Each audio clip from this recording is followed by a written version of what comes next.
Hey guys, welcome back to my channel. तो जैसा कि आप जानते हैं, हमारे रीजनिंग की सीरीज़ चल रही थी, जिसमें हमने डाइस चैप्टर स्टार्ट किया था। डाइस में हमने स्टैंडर्डाइज और कंप्लीट कर लिया था, और नॉन स्टैंडर्डाइज में हम क्या पढ़ रहे थे, हम निकटतम का नियम हमने पढ़ा था कल। निकटतम के रूल में मैंने आपको बताया था कि एक दो डाइस देंगे क्वेश्चन में, उसमें एक संख्या कॉमन होगी। जो संख्या कॉमन होगी ना, और वो संख्या एक दूसरे के विपरीत, मतलब कि मान लो उसके अराउंड जितनी भी संख्या होगी वो उसके विपरीत नहीं होगी। जो संख्या कॉमन होगी ना, उसी के विपरीत आपको क्वेश्चन में पूछा जाएगा कि कॉमन इस संख्या के विपरीत कौन सी संख्या होगी।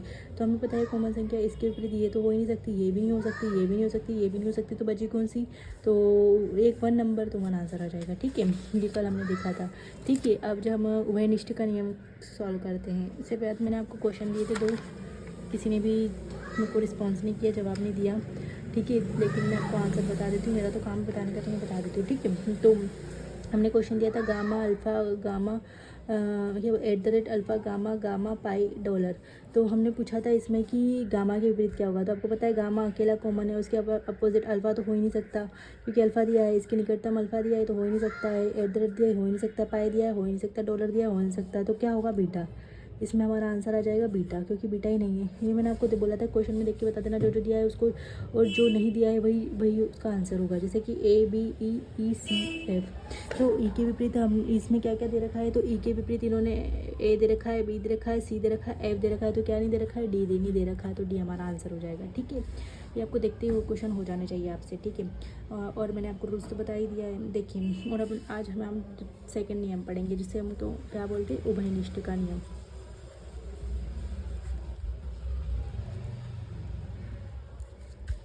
उभयनिष्ठ का नियम आज हम पढ़ेंगे। इस रूल में क्या होता है, उभयनिष्ठ के नियम में मैं आपको बताती हूँ, यदि पासे के दो चित्र में दो संख्याएं कॉमन है, तो शेष बची संख्याएं हमेशा एक दूसरे के विपरीत होगी। इसमें क्या होता है, उस पहले वाले नियम में क्या कहते थे, निकटतम वाले नियम में केवल दो पासे दिए होते हैं, इसमें केवल एक कॉमन नंबर होता है, और उस कॉमन नंबर की विपरीत ही आपसे पूछा जाता है कि कौन सी संख्या होगी। तो ऑब्वियसली उसकी जो आसपास जो संख्या है वो उसके विपरीत नहीं होगी। नियम से संबंध है कि निकटतम वाली संख्या है तो हो ही नहीं, तो जो बची होगी वो संख्या होगी। लेकिन उभयनिष्ठ के नियम में क्या कहेंगे कि आपको देंगे तो दो पासे क्वेश्चन में, देखो क्वेश्चन में आपसे दो पासे दिए जाएंगे। मैं आपको एग्जांपल के थ्रू बता देती हूँ, है ना। मान लीजिए यहाँ पे लिखा है 1 2 3, लिखा है 1 2 4। तो उभयनिष्ठ के नियम में क्या होगा कि जो पासे है ना, उसमें दो नंबर कॉमन होंगी। जैसे 1 भी कॉमन है इसमें, और 2 भी कॉमन है इसमें, 2 भी कॉमन है इसमें। ठीक है, तो बचा हुआ क्या, 3 और 4। तो इसमें आपको यही पूछा जाएगा 3 के विपरीत क्या होगा। तो ऑब्वियसली जो बचा हुआ कोई नंबर होगा वही 3 के विपरीत हो जाएगा। तो 3 के विपरीत क्या बचा है, 4 बचा है, तो 4 हमारा आंसर हो जाएगा। मतलब इसमें क्या होता है कि दो पासे दिए जाते हैं जिनमें दो नंबर उभयनिष्ठ होते हैं, और बची हुई जो संख्या होती है ना, वही एक दूसरे के विपरीत होती है। और इसमें आपसे कभी भी उभयनिष्ठ नंबर के विपरीत क्वेश्चन संख्या नहीं पूछी जाएगी। इसमें आपसे जो बचा हुआ होगा ना, उसके विपरीत संख्या पूछी जाएगी, जबकि पहले वाले में आपसे जो उभयनिष्ठ था उसी के विपरीत पूछी जाती थी निकटतम वाले नियम में। तो देखिए, जैसे कि नाम से स्पष्ट है, देखो मैं आपको कोई कंफ्यूज नहीं कर रही हूँ। जैसे निकटतम वाले नियम में क्या होता है कि निकटतम वाले नियम में जो एक उभयनिष्ठ होता है और उसके आसपास जितनी भी संख्या होती है वो उसकी विपरीत संख्या हो ही नहीं सकती है।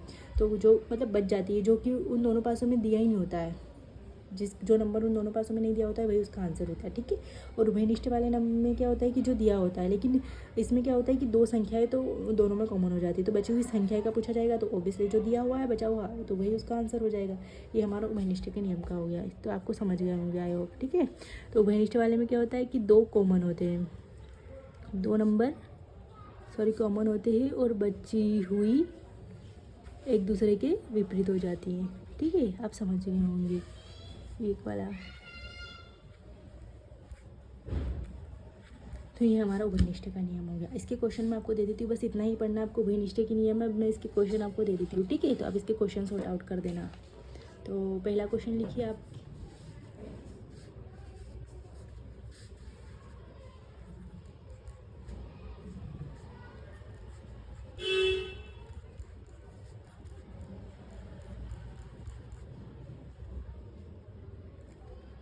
तीन पाँच छः, 6 5 1। तो इसका आप आंसर मुझे बताना है कि 6 के विपरीत क्या होगा। ठीक है, अब एक और क्वेश्चन दे देती हूँ मैं, है ना, ABC वाला भी दे देती हूँ मैं आपको।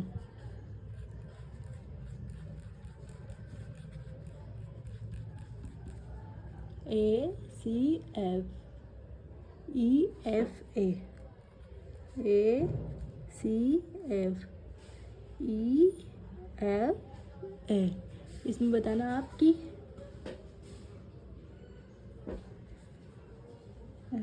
तो सी एफ, इसमें आप मुझे बताना सी के विपरीत क्या होगा। ठीक है, आप बता सकते हो अब तो मुझे। ठीक है, आप आराम से इसको बता सकते हैं कि कौन सा विपरीत होगा। तो इसमें आप देखना दो कॉमन संख्याएं मैंने दी है और जो बचा हुआ होगा वही उसी एक दूसरे के विपरीत होगा। ये हमारा उभयनिष्ठ का नियम था जो काफ़ी इजी था और आई होप आपको भी समझ में आ गया। नहीं लिखा हुआ तो नोट डाउन करें। मैं आपको एक बार समझाती हूँ कि इसमें जो होता है ना, पासे में दो संख्याएं कॉमन दी जाती है। इस पहले वाले निकटतम वाले नियम में क्या होता था कि एक ही कॉमन होती थी, एक ही कॉमन होती थी और उसी कॉमन संख्या के विपरीत वो पूछता था हमसे क्वेश्चन में। तो उसमें क्या होता था कि जो बची हुई संख्या होती था, निकटतम वाली संख्या वो कभी कॉमन नहीं होगी। जो बच जाएगा, जो बची हुई संख्या होगी, जो क्वेश्चन इन पासे में दी ही नहीं होगी, वही उसका आंसर होगी। ठीक है, वो उसके विपरीत होगी। और उभयनिष्ठ वाले नियम में क्या होता है कि पासे तो दो दिए होते हैं, लेकिन उन दोनों में जो होता है ना, दो संख्याएं कॉमन होती है। जैसे यहाँ 1 2 कॉमन है, यहाँ भी 1 2 कॉमन है। तो आपसे वो जो बची हुई संख्या है ना, उसके विपरीत पूछा जाएगा। तो हमेशा ही ये एक दूसरे के विपरीत होगी। जो बची, इसमें भी 3 बची है तो 3 के विपरीत पूछे, चारों का 4 के विपरीत पूछे तो 3 हो जाएगा। ठीक है, आंसर आपको। तो अगले वाले में मैंने आपको बताया कि मैंने क्वेश्चन आपको 2 दिए। ठीक है, इसका आंसर आप मुझे बता रहा है, लेकिन मैं आपको एक बार समझाने के लिए बता देती हूँ। जैसे कि 3 5 6 5 1, इसमें 2 कॉमन बताइए तो इसमें 5 6, इसमें भी 5 6, दोनों हटा देते। तो जो अगर आई एम सॉरी, मैंने यहाँ पे 6 के विपरीत लिख दिया, 3 के विपरीत। ठीक है, वो कभी भी आपसे ना इनके विपरीत नहीं पूछे। उभयनिष्ठ संख्या है ना, उसके विपरीत कभी भी आपसे क्वेश्चन नहीं पूछेगा। वो पागल थोड़ी ना, उसको थोड़ी, वो जानता है कि भाई एग्जामर से नहीं होगा, इसीलिए नहीं पूछेगा आपसे। तो आप लोड ना लीजिए इस चीज़ का। ठीक है, तो 3 के विपरीत पूछेगा तो ऑब्वियसली बचा हुआ हो जाएगा। इसमें भी ए सी एफ तो और ई एफ ए, तो इसमें आपको 2 कॉमन दिखेंगे, ए एफ और ए एफ। तो इसमें सी के विपरीत पूछा है तो आप बता सकते हैं मुझे क्या होगा। ठीक है, तो हमारा उभयनिष्ठ का नियम खत्म हो गया। अब हम गुणन के नियम करते हैं, गुणन का नियम पढ़ते हैं। ओके, तो तीसरा कौन सा है, गुणन का नियम। और ये लास्ट है, देखो ना, ये गुणन का नियम मोस्ट IMP, क्योंकि कोई भी ऐसा क्वेश्चन नहीं है जो आपसे मतलब किसी नियम से नहीं हो रहा हो। तो गुणन के नियम से कोई भी क्वेश्चन नहीं छूटेगा। पासे का कोई भी सवाल ऐसा हो ही नहीं सकता जो गुणन के नियम से ना। गुणन के नियम में क्या होता है कि यदि पासे के 2 चित्रों में केवल एक संख्या कॉमन है तो आप उस कॉमन नंबर को घड़ी की दिशा में घुमाइए दोनों पासे के चित्र। ठीक है, जैसे कि मैं आपको बताती हूँ क्या होता है इसमें कि दो क्वेश्चन में तो हमेशा 2 पासे देंगे। जैसे केवल ये क्वेश्चन है जिसमें एक पासा देते हैं आपको, और ये इसे मतलब कि समीकरण के तौर पर पूछा जाता है आपसे। ठीक है, और इसमें केवल एक ही बार स्टैंडर्डाइज में होता है। और नॉन स्टैंडर्डाइज के क्वेश्चन, चाहे वो निकटतम का नियम हो, उभयनिष्ठ का नियम हो या फिर गुणन का नियम, हमेशा आपको 2 पासे दिए जाएंगे, क्योंकि उनको बताना है, उनको खुद को पूछना है कि भाई एक के विपरीत क्या होगा। तो वो 2 विपरीत आपको 2 पासे जरूर देंगे ये। ठीक है, तो इसमें क्या होता है, 2 पासे देंगे आपको क्वेश्चन में। तो वो 2 पासे जो होते हैं ना, उसमें एक नंबर तो उभयनिष्ठ होता है, एक नंबर कॉमन होता है। पहले वाले निकटतम वाले जैसा ही है। अब आप पूछोगे कि इसमें और इसमें कन्फ्यूजन कैसे ना हो, तो मैं आपको बता दूंगी कि क्या क्या डिफरेंस है दोनों में। ठीक है, कॉमन होता है उस कॉमन नंबर, वो कॉमन नंबर हमें पकड़ना है। दोनों पासों में वो कॉमन नंबर हमें पकड़ना है, तो वो कॉमन नंबर हम पकड़ेंगे, मतलब उसको पकड़ के घड़ी की दिशा में क्लॉकवाइज घुमाना है हमें। ठीक है, क्लॉकवाइज दोनों पासों में घुमाना है हमें। ठीक है, तो उससे हमें हमारा आंसर मिल जाएगा। ठीक है, उससे हमारा आंसर हमें मिल जाएगा। ठीक है, तो मैं आपको बताती हूँ, जैसे कि फॉर एग्जांपल मैं आपको क्वेश्चन बताती हूँ, क्वेश्चन करके बताती हूँ, ज़्यादा अच्छे से समझ में आएगा आपको। मान लीजिए क्वेश्चन दिया है ABC और CDF।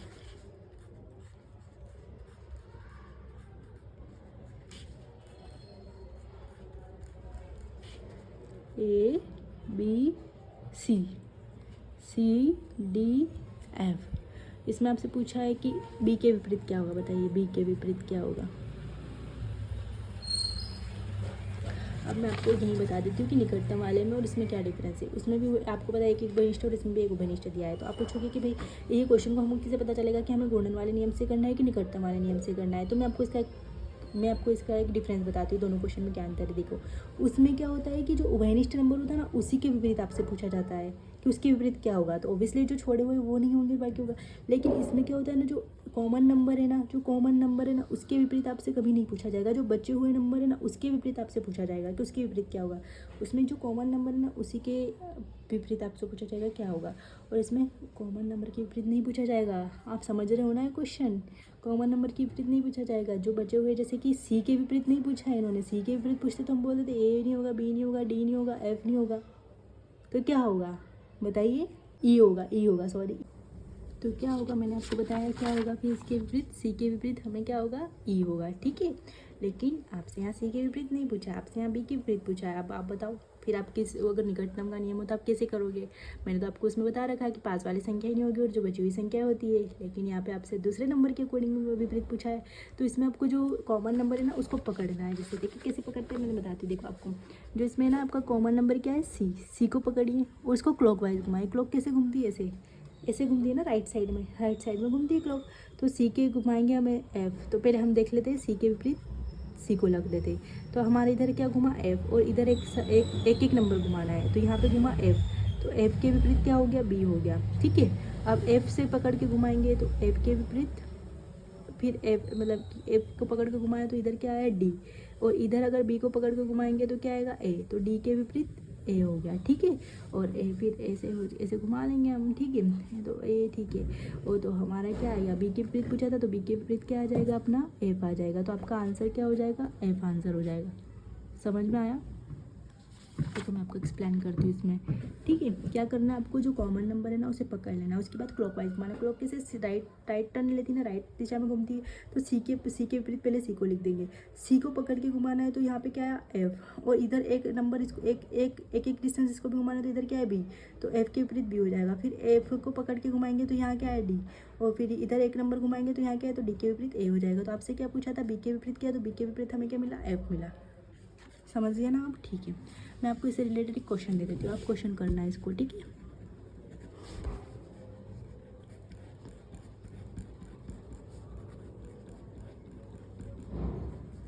वन 2 3 1 4 5। यहाँ पे आप मुझे 4 के विपरीत क्या है बता देना क्वेश्चन में, ठीक है। मैं आपको एक दो क्वेश्चन नहीं दूंगी, ज़्यादा नहीं दूंगी, ओके। तो आप मुझे क्वेश्चन करके बताना, ठीक है। उभयनिष्ठ नंबर को पकड़ना है, क्लॉकवाइज घुमाना है। काफ़ी इजी क्वेश्चन दिया है मैंने आपको, आप कर सकते हो इतना, तो ठीक है। ये आपका आज का मतलब कि गुणन का नियम कंप्लीट हो गया और पासा पूरा चैप्टर आपका कंप्लीट हो गया है, ठीक है। मैं आपको क्वेश्चन भी दिए, साथ साथ क्वेश्चन भी करवाए, होमवर्क में भी क्वेश्चन दिए।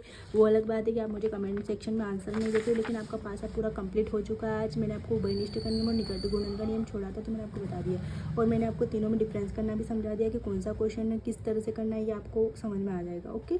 तो आप समझ जाना, और मतलब आपको वहाँ पे वैसे भी पता चल जाएगा कौन सा क्वेश्चन किस बेसिस पे करना है, कैसे नहीं करना है। और जो स्टैंडर्डाइज होता है उसमें हमेशा सिंगल पासे पूछे जाते हैं और नॉन स्टैंडर्डाइज में हमेशा क्वेश्चन में 2 पासे दिए जाएंगे आपको। 2 पासे दिए जाएंगे जिसमें निकटतम का नियम होगा, उसमें एक नंबर कॉमन होगा दोनों में, और उसी के कॉमन नंबर के विपरीत पूछा जाएगा। तो ऑब्वियसली जो बचे हुए नंबर है वो नहीं होगा विपरीत, और जो क्वेश्चन में मतलब कि जो पासे के अंदर है नहीं वो नंबर नहीं होगा, जो छोड़ा हुआ है वो होगा, ठीक है। उभयनिष्ठ के नियम में 2 नंबर कॉमन होंगे आपके, और जो बचा हुआ नंबर उसके विपरीत पूछा जाएगा, जो बचा हुआ है वही होगा। जैसे कि 3 के 1 2 कॉमन इनको छोड़ दिया जाएगा, 3 के विपरीत पूछा जाएगा तो 4 होगा, इस तरह से होगा। गुणन के नियम में भी जो निकटतम के नियम में एक ही कॉमन नंबर होगा, लेकिन इसमें जो कॉमन नंबर है ना उसके विपरीत नहीं पूछा जाएगा बल्कि दूसरे नंबर के विपरीत पूछा जाएगा। तो गुणन का नियम मतलब गुणन नाम से स्पष्ट हो रहा है कि इसमें आपको घुमाना है घड़ी की सुई की दिशा में, तो उस तरह से घुमा के आप आंसर कर लोगे, ठीक है। तो ये आपका गुणन का नियम कंप्लीट हो गया, उभयनिष्ठ का नियम कंप्लीट हो गया, निकटतम का नियम कंप्लीट हो गया, स्टैंडर्डाइज नॉन स्टैंडर्डाइज कंप्लीट हो गया। तो आपका देखो केवल 2 पेज, मतलब एक पेज सिंगल पेज में मैंने आपको पूरा डाइस का चैप्टर कंप्लीट करवा दिया है। तो आप इसी तरह से अपने नोट्स भी बनाइए, क्वेश्चन भी सॉल्व करिए। अब आपका एक भी क्वेश्चन में गारंटी लेती हूँ, अगर आपका डाइस से रिलेटेड एक भी क्वेश्चन एग्जाम में या फिर कहीं पे भी छूटता है तो, ठीक है। बहुत IMP और बहुत ही इंपॉर्टेंट चैप्टर था, इसमें से कम 2 से 3 क्वेश्चन तो आपसे पूछ ही लेते हैं एग्जामर, ठीक है। अगर आपका 2 या 3 नंबर भी काफ़ी ज़्यादा वैल्यू रखते हैं हर एक पर्सन के लिए, और इसको पढ़ने में आपको कम से कम कितना टाइम लगेगा, इसको आप रीडिंग में लगाओगे, इसको पढ़ोगे भी ना, आपको कम से कम 5 मिनट लगेंगे डाइस को पढ़ने में, उसका रिवाइज करने में। तो ये आपका चैप्टर कंप्लीट हो गया है, और ठीक है। आज मैंने आपको डाइस कंप्लीट करवा दिया है, कल हम नया चैप्टर स्टार्ट करेंगे, हो सकेगा तो मैथ्स का चैप्टर कुछ नया लेंगे। आप मुझे बताना आपको कौन सा चैप्टर समझना है, कौन सा चैप्टर करना है, मैं आपको करवाऊँगी और मैं आपको समझाऊँगी भी अच्छी तरह से, ठीक है। आई होप आपको अच्छा लगे हो, क्लास समझ में भी आ गया होगा। तो इसी तरह से क्लासेस करते रहिए, आगे बढ़ते रहिए और एग्ज़ाम देते रहिए। Thanks for watching.